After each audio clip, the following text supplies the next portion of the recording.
I'd like to express, my gratitude for everybody who's come to join this conversation, and also for Prout Alliance for giving me the opportunity to share on this topic of the persevering humanity of the oppressed, which is one that I have been dwelling on and trying to seek as a reference for solution making for quite a while. So I'm going to go ahead and share my screen and move through the slideshow.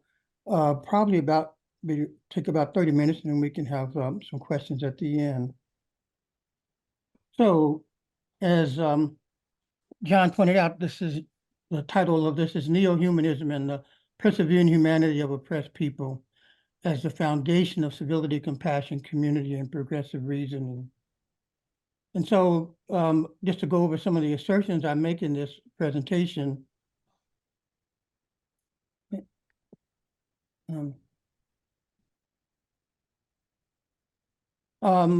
So basically, our emerging humanity depends on the evolution of our laboring and social capacity to provide equitable benefit to cooperating people. This is basically saying that by necessity, early people found that they need to cooperate for their own survival, and through that necessity evolve the capacity for economic humanity. And then as people continue to evolve and found through either military or economic technology, the capacity to not need that cooperation as much, barbarism developed. And I define that here as the exploitation of the benefits of the emergent humanity of one human group individual by another group or individual. And so the persevering humanity of the oppressed, I want to show, is the foundation of civility and not the state. And I will show that there are 4 perceptual capacities that inspire compassion and community, which are necessary to overcome this barbarism and exploitation. The maturation of humanity is necessary for civility and progressive reasoning. And the outcome of this maturation of humanity, I will assert, is neohumanism, or this sense of connectedness that goes beyond just the human family and the animal family, but to all of the earth. And I want to give this example of the self-production protest of Gandhi, because all profit and pleasure of the oppressor is mined from this humanity of the oppressed that perseveres against the oppressor's barbarism. When the humanity of the oppressed is exhausted and fails, then the barbarism of the oppressor has nothing to hold it back. It is the humanity of the oppressed that purchases its relief from barbarism. And we have the unfortunate example of the current situation in Palestine, where the response to the exhaustion and failure of the humanity of the oppressed saw a response that was unthinkable.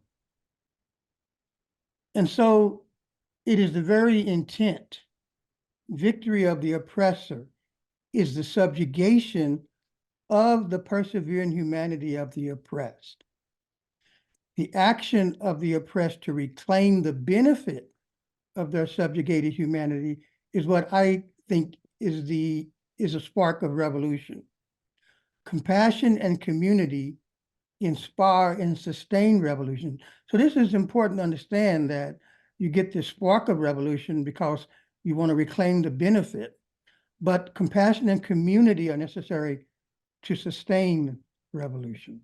And of course, that was exampled greatly by Gandhi's movement.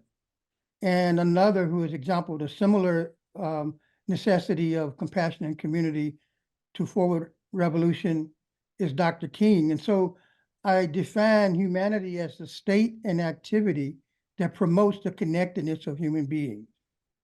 And Dr. King says, it really boils down to this, that all life is interrelated. We are all caught in an inescapable network of mutuality, tied into a single garment of destiny. Whatever affects one directly affects us all indirectly. And so economic humanity is the organization of human labor for the mutual benefit of cooperating and laboring individuals. Now, economic tyranny, of course, being the opposite, which is the organization of human labor for not the mutual benefit, but the individual benefit by particular groups or individuals, will demonstrate also that social tyranny, as opposed to social humanity, is the organization of social structures in support of economic tyranny instead of economic humanity. We call this the system, or the way, the systemic quality of oppression and exploitation. And further, of course, the political system too either becomes a vehicle for economic humanity, or becomes a vehicle for economic tyranny. And so we have this connection between the threefold expression of humanity or the threefold expression of tyranny to develop either a systemic support of one or the other. P.R. Sarkar says, no one is totally independent. Everyone makes up their deficiencies by taking help from others. Whenever a large group of people strive to make up for their relative differences on terms of mutual understanding, then we call this society.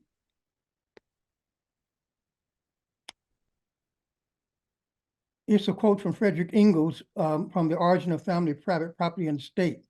He says, at a certain time, the distinction of rich and poor appears beside that of free men and slaves.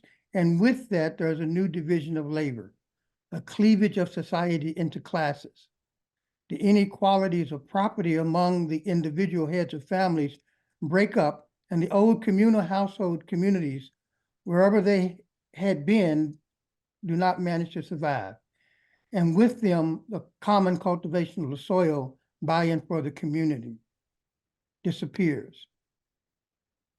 I want to point out down here at the bottom of this graphic, we have this graphic showing the hierarchy, the feudal hierarchy. And we have the king, the earls, the barons, the tenants in chief. Then we have the villains. And it happens that the serfs were called villains because the church decreed that any serf was bound to the land and could only leave by permission of the Lord. So if any serf was seen independent of the land, they were immediately recognized as a villain, someone who was supposed to be bonded to the soil and were out and about in a way that didn't seem to be consistent with their status. And of course, that word has come to us today, villain. So whenever they saw someone a serf in a place that was inconsistent with their status, they were recognized as villains. And so Frederick Engels continues, the cultivated land is allotted for use to single families, at first temporarily and later permanently. This transition to full private property is gradually accomplished, parallel with the transition of pairing marriage into monogamy. The single family becomes the economic unit of society, and still is today. P.R. Sarkar says, though, like light, air, and water, all the mundane resources of the universe are the common property of everyone, and no property is the personal or paternal property of anyone. All natural resources are meant to be used for collective welfare. Nature has not assigned any portion of this property to any particular individual, so private ownership has been created by the selfish opportunists as the loopholes in this system to provide them with ample scope for self-aggrandizement through exploitation. Dr. King, in a similar vein, says, we are all one, And when we truly believe in the sacredness of human personality, we won't exploit people. We won't trample over people with the iron feet of oppression. So I want to talk, my initial title for this talk was Reclaiming Our Humanity from Pleasure and Profit. And so pleasure, family, householding, and community. The family constitution expresses human connectedness as a container of intimacy and sexual pleasure. Householding is the foundation for economic connectedness and partnering pleasure. Community then emerges from the mutually beneficial connectedness among households. Community culture emerges from the creative pleasure that expresses the joys and woes of connectedness as story, ritual, craft, and art. But oppression inevitably commodifies these pleasures. Intimacy, sexual, partnering, and creative pleasures are commodified by the oppressor and the oppressed, or the oppressor and the oppressed. These pleasures are then expected to produce or require profit. They do not emerge anymore from family, householding, and community without a relation to profit.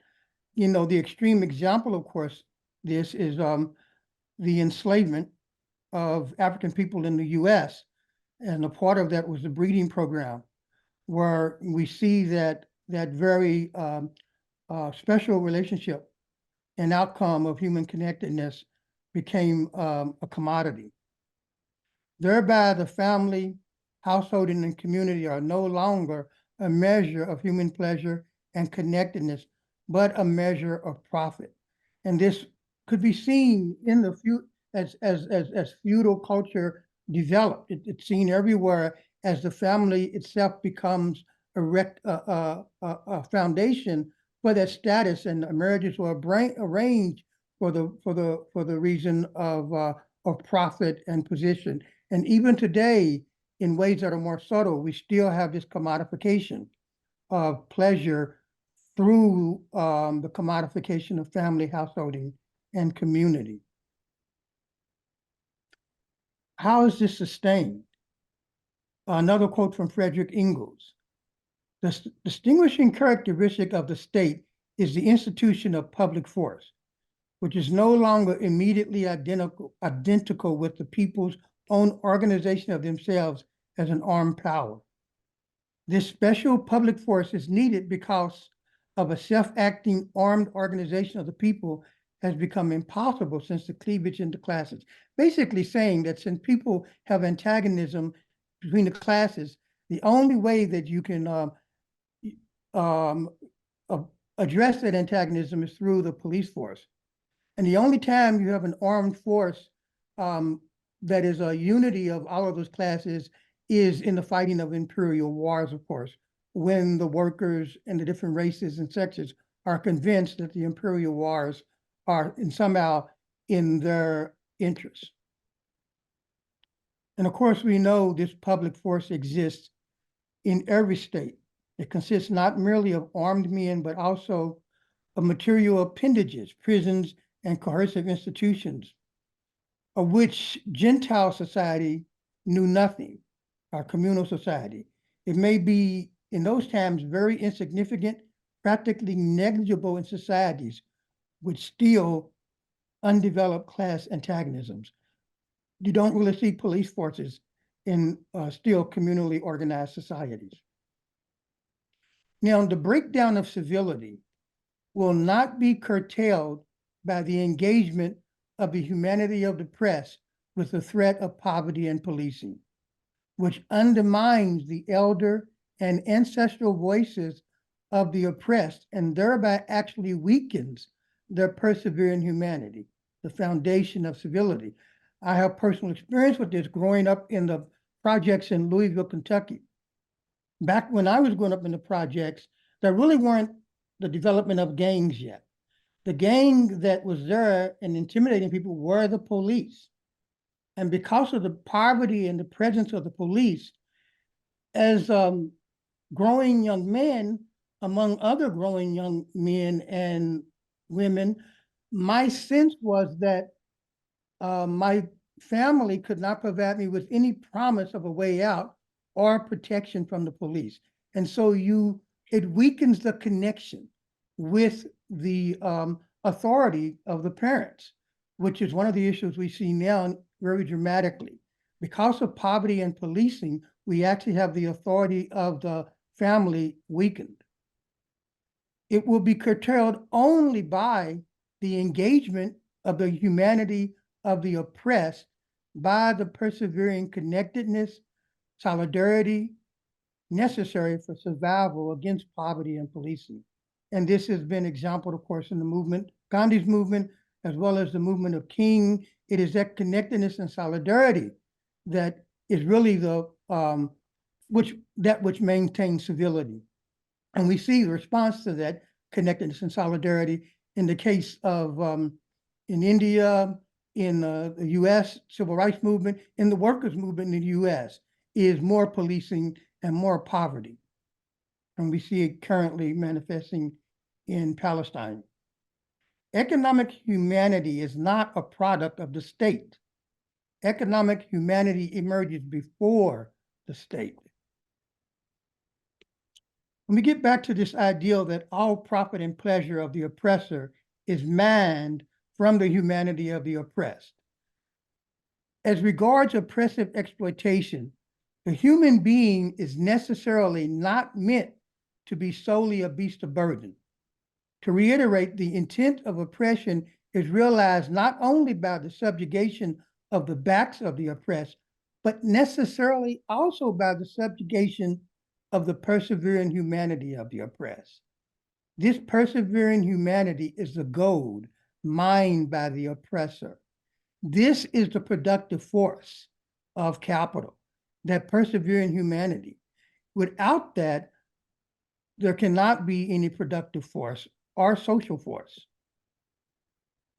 So, though while extracting wealth from the labor that depends on their organized human capacity, the oppressor devalues and extracts the benefit of that humanity.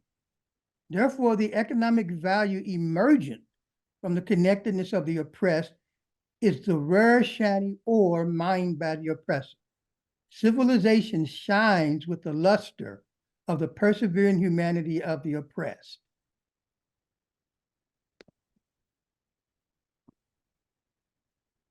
So Ingalls says, since the advent of civilization, the outgrowth of property has been so immense, its form so diversified, its uses so expanding, and its management so intelligent in the interest of its owners that it has become on the part of the people an unimaginable power, which we call capitalism today.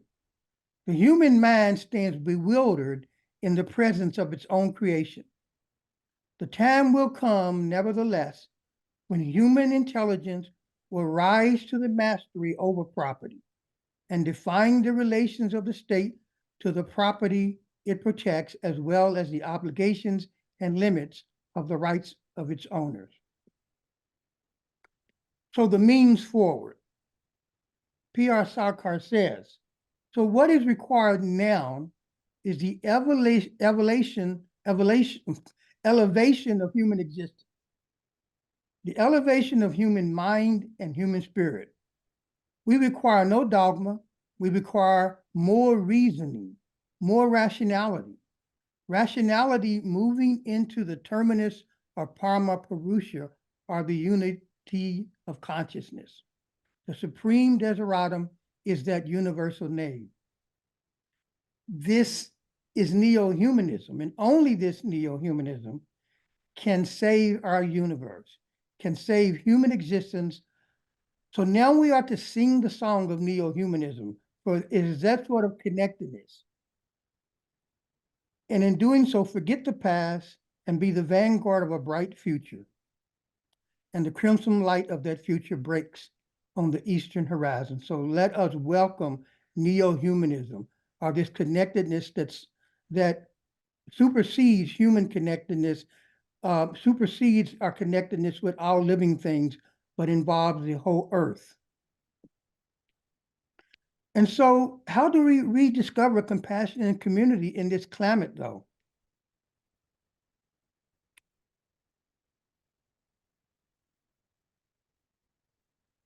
Excuse me?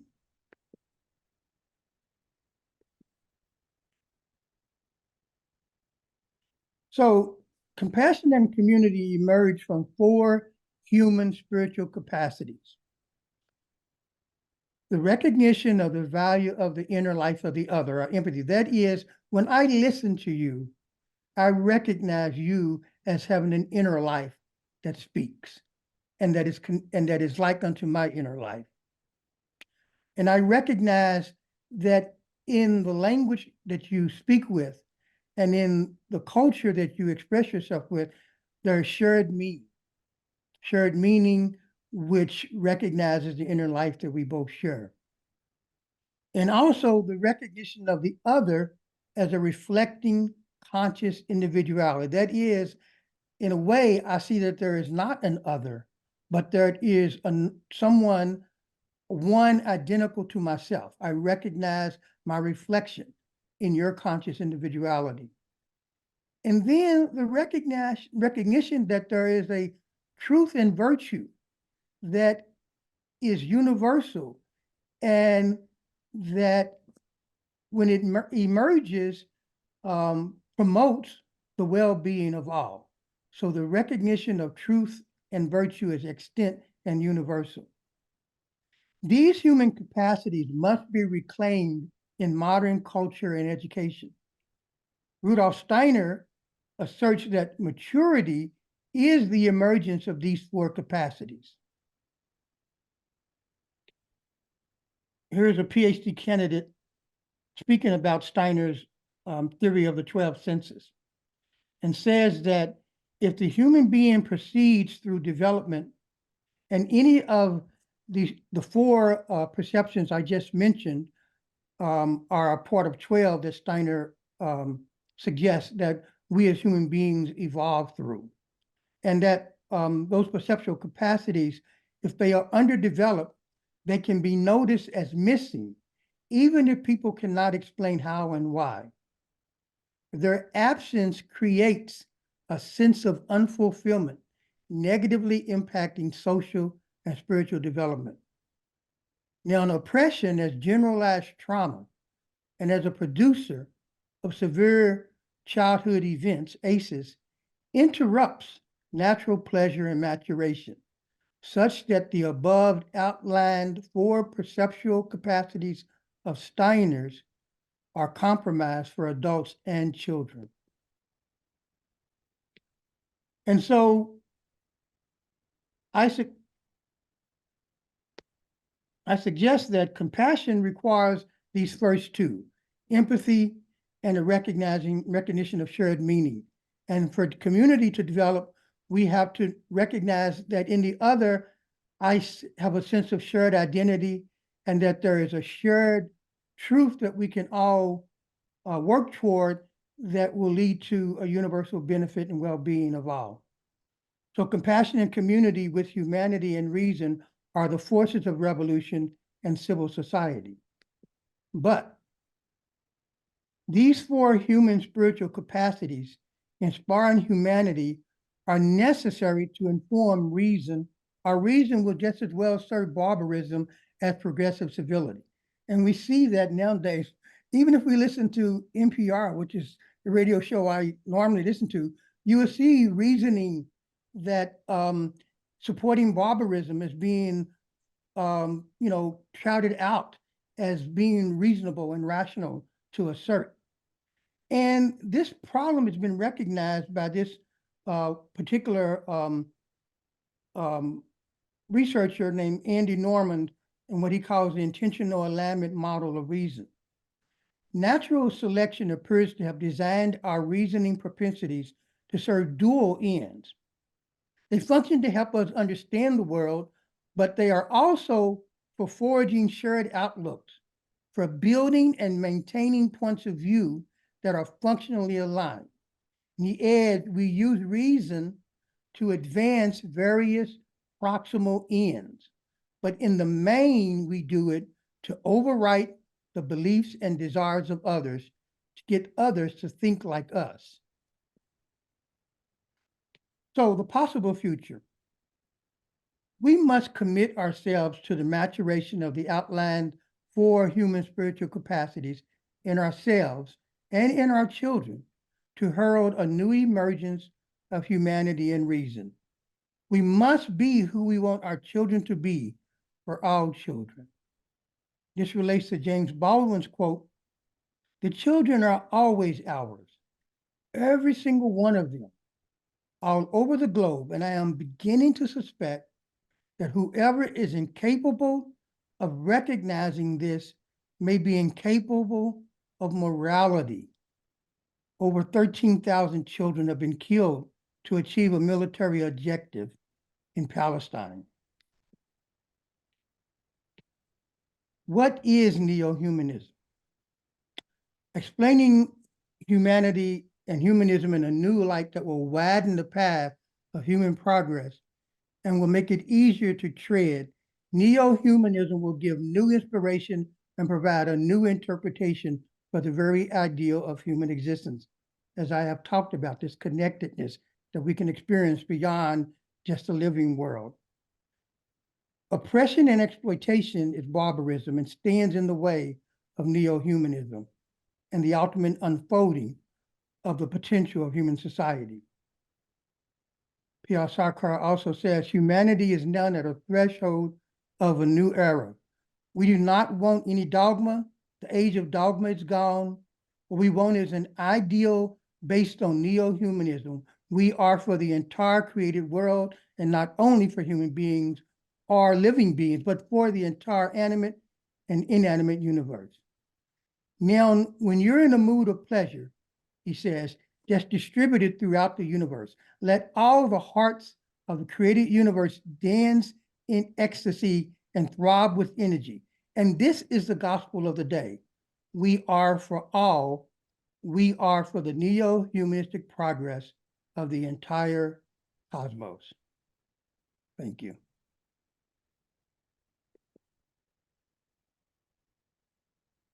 What an excellent presentation, Japa. Thank you very much.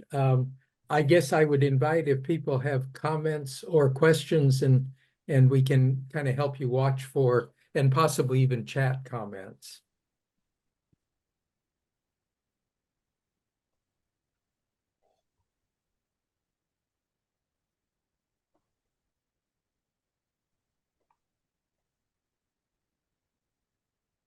I haven't overwhelmed everybody. My basic feeling is that there are people in the world who will never be changed by love or reason. And I'm wondering how you reach those people with ideas of neo-humanism. Well, as I pointed out, it requires really education. And an education that recognizes that those 4 perceptual qualities that I talked about are not accidental. Now, there are forces in the world right now, forces that we can associate with all the isms, patriotism, sexism, racism, and also the forces of ignorance that get developed as a result of the way that we have technological advances that outstrip our own knowledge. These forces encourage, in a way, bias and ignorance. And we have to have an approach to counter those forces through our education, but like you said, so it's only really the future that has promise. If we can consciously begin to recognize that neo-humanism can emerge out of those 4 perceptual qualities, and that we consciously, as has been laid out in some of the writings of P.R. Sarkar, the development of neo-humanistic education, and also the works of Rudolf Steiner and Waldorf education, to how to pursue such an educational model.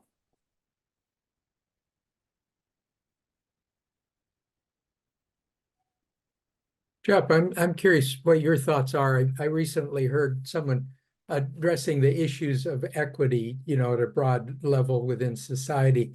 And the comment was that equity is a lifelong work. And that where we're at today took a long time to get there.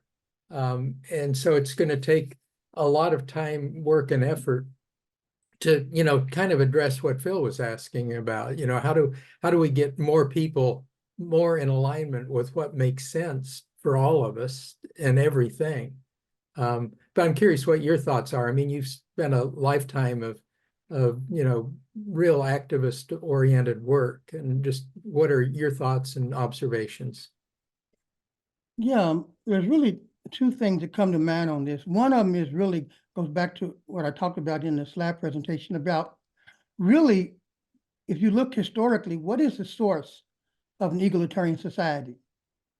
A lot of people suggest that it's different demographic and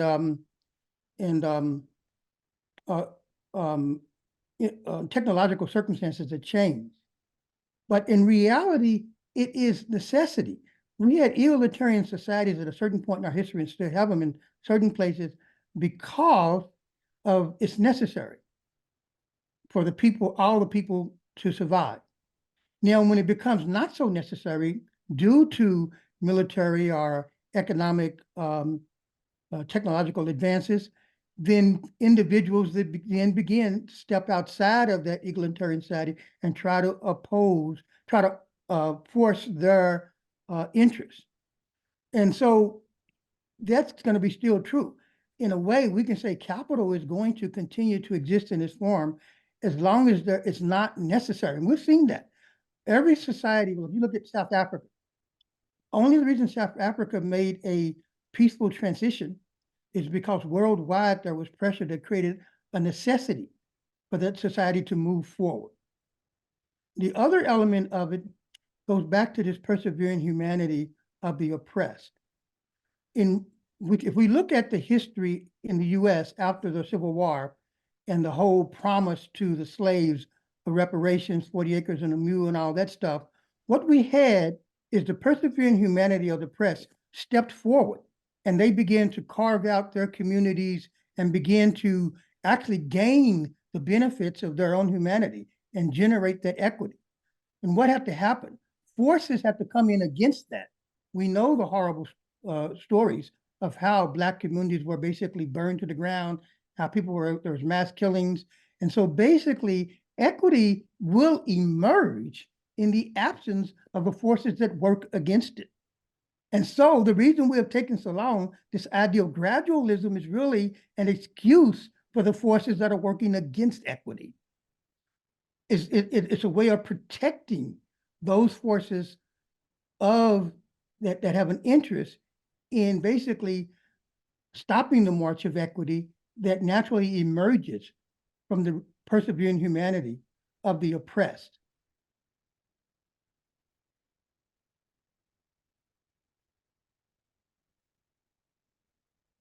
And I've seen this many times firsthand, where all kinds of individuals, especially in the 60s and 70s, there were all these nonprofit organizations and communities, including the Black Panthers as an example, that organized in its community to establish equity out of its own means, out of its persevering humanity. And there was a conscious effort to undermine that and to stop that movement, stop that acquisition of equity by all means. The powers that be want equity to be spoon-fed to us in their time. And they can only ensure that by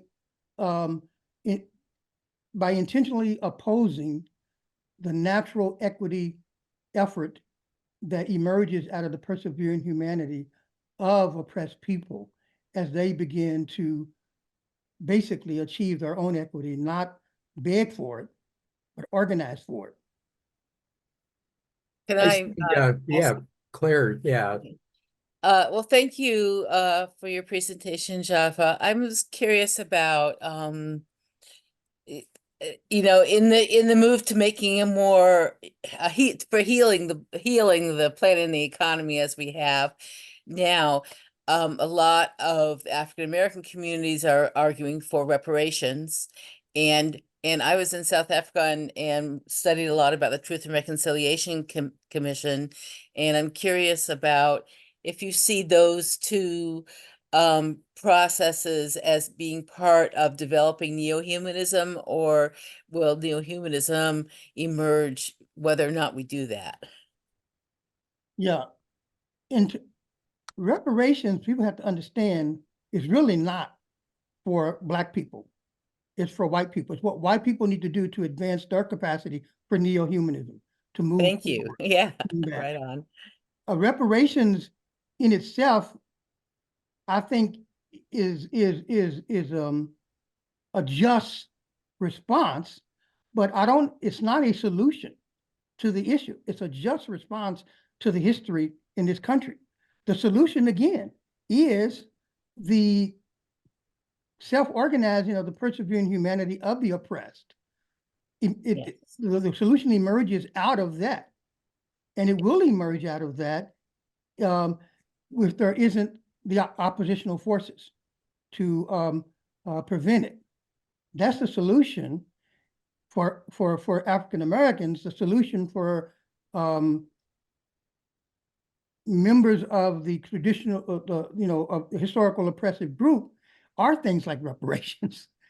They need to do those things as part of their own evolution. Good point. Thank you.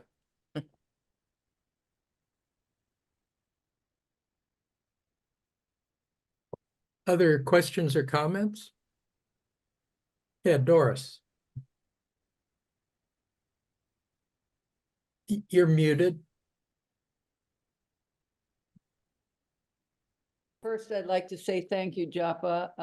I've also lived in the world of Prout and spirituality and the Waldorf education. I had 12 years with the Seattle Waldorf School. And I appreciate some of the language that you brought up, like about social humanity and political humanity. I think it broadens the way we work with those concepts. And I appreciated, well, you increased my understanding of language to use to talk about Prout. I think that's the main thing. But I wonder if you think that the local economy movement can ever catch up with the inequities. So recently here in Louisville, we started a Beloved Community initiative. People might be familiar with that Beloved Community initiative, all over the place. They're based on, things that Martin Luther King brought forward from his mentor.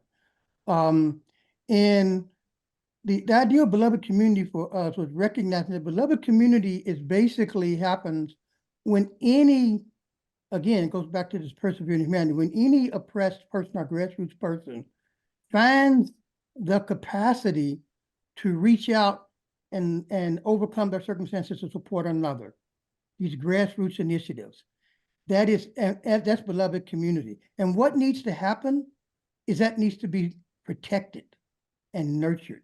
And so what we wanted to do is we wanted to come up with a coalition of organizations that would be ready to protect these beloved community initiatives that emerge. And we need more of that in these local situations. We need to recognize that the local initiatives are going to happen, and they're going to fail if, again, you ask, what is the role of the historical members of the oppressed class? They must begin to consciously watch for these initiatives and be prepared to protect those initiatives so they can grow of their own capacity. It's like protecting the flowers and plants and the seeds. So what will naturally happen from that persevering humanity will be allowed to take place. And if that is more organized and better organized and more intentionally organized, we'll find that some of these movements leap forward more than we would anticipate, I think. and that neo-humanism and economic democracy may have more of a footing than we can anticipate. You know, looking at things, because we look at what we do is we look at, we know the forces aligned against this. So therefore we have to, but we also know the emergent solution making. And we have to be ready to align ourselves and protect those initiatives and those opportunities. Thank you. Alex, Thank you, Japa, very much for a very grounding commentary and presentation on kind of a proper recognition of the reality on the ground for oppressed peoples and their considerable contribution to advancing neo-humanism for everyone. So thank you for that. I'm very interested in the siloing of activism and how I see in my own state and elsewhere the silos of middle class perceptions that don't have a grounding in the realities of lower class peoples, of the economic inequities.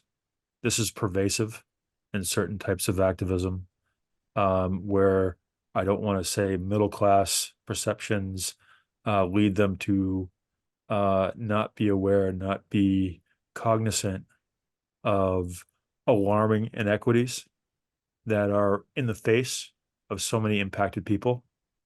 I was wondering if you could just speak briefly about how you see the role of neo-humanism in bridging the gap of these silos. Yeah, I mean, I've appreciated the times you brought this up, Alex, you know, and actually you've added something to my thinking about the fact that, you know, this whole reformist movement, that how, in the ways in which middle class nonprofit activists and whatnot are, their potential for intervention is made part of the gradualism of the capital culture, reformist culture. And it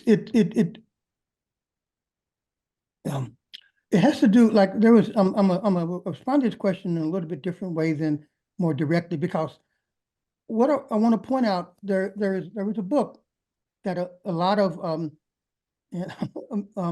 a lot of my I would say what's the word for it, activists of European descent are very much enamored of. And that book is The Dawn of Everything. I don't know if people know that book. It's really a lot of great things about this book. It's a book on anthropology and archaeology.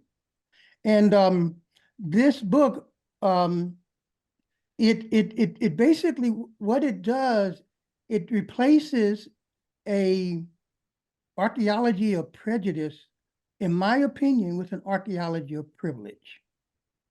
Because it basically says, it tries to say we need to try to think about the circumstances and forces that are opposing an egalitarian society. And it goes back and tries to point out how in the past, there are examples of tyranny and egalitarian societies existing side by side. And saying that it was a question of choice. It's only a question of choice whether we move forward into, say, the neo-humanistic or the egalitarian society. And it has always been a choice for tyranny or egalitarian society. And this is the basic thing of privilege always wants to say, even in something as greatly intentioned, because, you know, one of the authors of this book was the author of the Occupy movement, you know, a very noteworthy person. But in the end, they're saying, we just need to make a decision to do it differently. And that doesn't recognize the condition of people who are oppressed.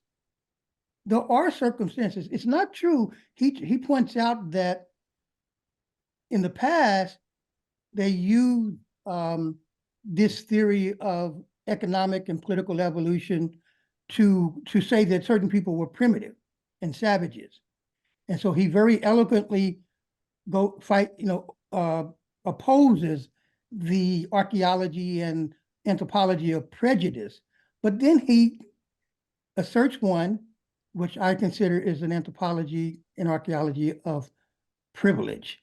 There are forces, and there's forces both ways. There's a persevering humanity, which is a force for solution making, and there are forces which are opposing that. And those need to be addressed. And I think if this understanding, it's just not a matter, I think siloing happened because everybody thinks, one of the things I pointed out in those perceptions is that there is truth, satya. There is this action and speaking with the well-being of all. And it's not just everybody's truth, it's a particular universal truth that will integrate us and take us forward if we recognize the actual forces that are at work. And we recognize the spiritual necessity, because that's what that Steiner said. I'm not, Sarkar is pointing out. We need rationality, but we need that goal, of one humanity, one planet, one universe to inform that. And if we get more of that, if we get more of this rationality, which is informed by this picture of this universal truth that we can look to for intuition and inspiration, I think that solution making will break down those silos. That kind of solution making will begin to break down those silos. But in the absence of that, everybody's truth works, and I see it all the time. I have to deal with that in the work that I do, people fighting over how the work is going to get done, because of their particular picture of the truth and rationality. We need a sense of connectedness, an intuitive sense of connectedness that informs that work. That was kind of rambling a little bit, I'm sorry, but I'm just really taking hold of that book and feeling, oh, well, this is great, but it's not so great. Dada. Thank you, Japa, for an excellent presentation. The idea of oppression reminds me of privilege, because those who have privilege, it's very hard to see it. It's just normal. And those who don't have privilege, it's very easy to see it. It's very easy to see the differences. Yeah. And it's all about oppression. If you're not oppressed, you don't see it. And if you're oppressed, you're very much aware of it. Yes. And this is the struggle that we all have to do with Neohumanism, to see privilege and to see oppression for what they really are. Thank you. And see that we are mining the benefits, because otherwise, if it's not a question of needing beasts of burden, otherwise there will be no need for human oppression. We need cooperation and social organization. Oppression requires the benefit of the persevering humanity of the oppressed. And that's what is mined, and that's what is the foundation for all profit and pleasure of the oppressor. And people of privilege have to realize that. And that should let them know that actually, the ideal that oppressed people are not worthy of their own freedom, well, their whole foundation for civilization is that persevering humanity. And if you let them claim the benefit of that, then equity will emerge out of that. Just as privilege is emerging for the oppressor, equity will emerge for the oppressed. once they can claim the benefit of their own humanity.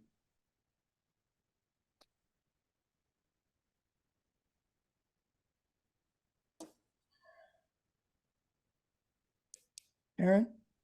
Japa, can you talk about a little bit about organizing to a little bit more about organizing to support that emerging equity? Because and that one Malcolm X quote that you have been saying that I can't quote right now, but I think it's pertinent to this discussion. You know, of course, Malcolm X says we're not outnumbered, we're out-organized. And there's a reason for that. I mean, I see it so much, you know, one of the things that we were trying to do in Louisville, still trying to do to a certain degree, is create a coalition of grassroots movements that were working out of their own beloved initiatives to address violence. And people have been so trained to appeal to the nonprofit complex for the opportunity to do the work they want to do, they could not see themselves as a coalition and becoming, basically resourcing one another and then demanding for those resources from the nonprofits by virtue of their self-organization. And so one of the things, so you got this at both ends. First, you got the nonprofit complex, which sets barriers and gateways in it that actually are trying to achieve reformist gradualism. And then you have the grassroots people who are seeing that as the only way out. I need to access those resources. I need to get that money from that nonprofit funder. And they don't see the benefit of creating coalitions, you know, and then being a force that can demand those resources. You know, I mean, it was really interesting when I was having these conversations when we were doing this coalition building, and I was just being told right up by the other leaders, you know, African-American leaders, we just need to get everybody funded. That was the mantra. We just need to get everybody funded. And I was saying, no, we need to organize and mutually resource one another and then demand those funds. But it's, you know, we have that issue. I don't know if it addresses what you were talking about, Karen. Hope it does.